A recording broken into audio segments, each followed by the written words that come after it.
Hey friends, phantoms, and everybody else, welcome to Phantom Abyss 101, where I'm going to teach you some hot tips, tricks, Easter eggs, speedrunning techniques, and a whole bunch of other stuff you're just going to have to stick around to see.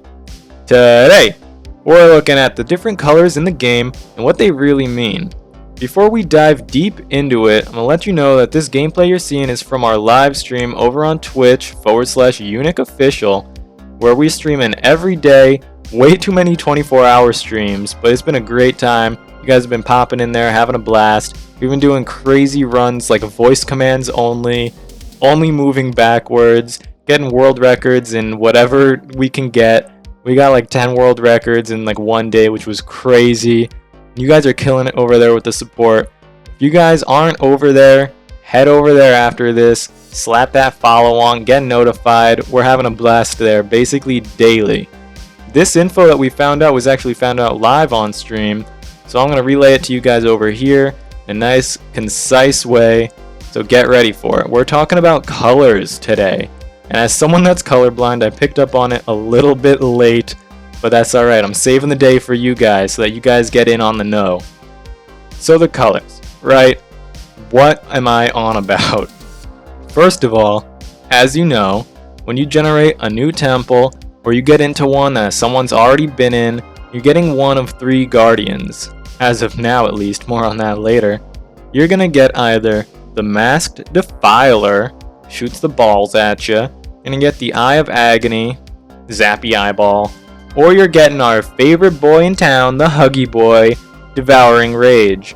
Something you might have not noticed about them is they have a color attributed to them.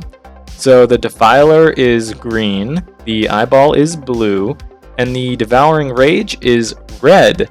So why is that important? Well, first of all, it kind of aligns with the tiers that you pass through in the temple. Tier 1, the ruins, being green, also kinda easy, kinda aligns with the skill required for the Masked Defiler in most scenarios. He's pretty easy to deal with. The Eye of Agony being blue, well, he's kinda medium difficulty, which aligns with the blue Tier 2 caverns. And the hard difficulty of Inferno being Tier 3, we have the Huggy Boy, the Devourer. Now, it's kinda subjective about the skill required, but just roll with it, right? It's generally there. It aligns. So, still, why is it important? First, look at these pictures. Tell me what's different. I'll give you a second to soak it all in, study it. That's enough time. Too quick? No, it is not too quick. It's so obvious. It's the fires, right? The fire color changes, and it depends on what guardian you have. So if you have the green guardian, the Defiler, well, you're going to get some green fires. If you have the eyeball, well, you're going to get some blue fires. And if you have Devouring Rage, you're getting them red fires. Now, what else changes, huh? Well, the traps change as well.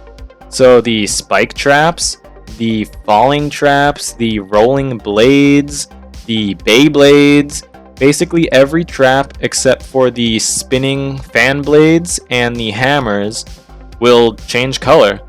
So what is the point of it? Nothing. There's no point really. It's just a neat feature, right? First of all, it highlighting the devs like care and passion for making the game cool, deeper, kind of giving it a new feel every time you go in. I like that. I think that's a really cool thing. I hope they do it with more things. We're going to talk about the other things that they do it with as well after this and in future videos, but I think that's really cool. And it does kind of have a use case for the second point of that. If you're like me and don't pay attention at the start and don't remember what the guardian is protecting the temple, you get a kind of reminder. When you're facing your first traps in your first or second room, you get to see, oh, okay, they're blue, so I have the eyeball. Good to know. Or they're red, or they're green, you get it. So that's a nice little use case. But aside from that, it's more so just a neat kind of feature. And there is one more thing tied to this too. When you get to door selection at the end of a floor, where you get to either go deeper into the temple or move on to a new tier. You get to see your guardian that protects the temple on the door itself. So if you have the defiler, you get the defiler on the door. If you have the eyeball, well then you get the eyeball on the door. And if you have devouring rage, well then you get him on the door. And again, there's not really a use case to it, but it's pretty cool. I'll throw it up on the screen in case you missed it in any of these runs. It's a neat feature. I like it. And there is a lot of detail in this game, like a surprising amount of detail, which I want to get a full video out on it as soon as it's ready. Unfortunately, it's not ready yet. But what it pertains to is the hieroglyphs. The hieroglyphs in this game is an entire language on its own. They all have a meaning. They're all unique. It's not just copied from somewhere. One of the developers or a group of the developers thought about this and made an entire language, an entire universe lore based around these hieroglyphs. And there's a whole community working on it. So we don't know the full thing yet, but it's getting pieced together very, very quickly. What I can tell you now, as part of a sneak peek of it, is it's dealing with a lot of themes around creation theory, the fall and rise of 4 gods, which is what I was talking about earlier with a possible fourth guardian, 4th tier. There is mention of a 4th. We're working to decipher these as quickly as possible. But aside from that, we've got the fall of them, or the rise of them, their issues with managing power, their need for sacrifices, many sacrifices. They are obsessed with sacrifices, which is already very clear, but it gets even deeper in the lore in these hieroglyphs. So I can't wait to finally crack that, finally get a video out on that. It's really exciting and really interesting. So stay tuned for that. If you're watching this near when it's uploaded or right when it's uploaded, first of all, thanks for checking it out. I hope you liked it. That's about all we got to cover on the colors today. If I missed anything, let me know. We'll throw it in, we'll highlight the comment, maybe make a update video on it when we find out more info. But if you're watching this in the future, hey, we got a whole playlist for you.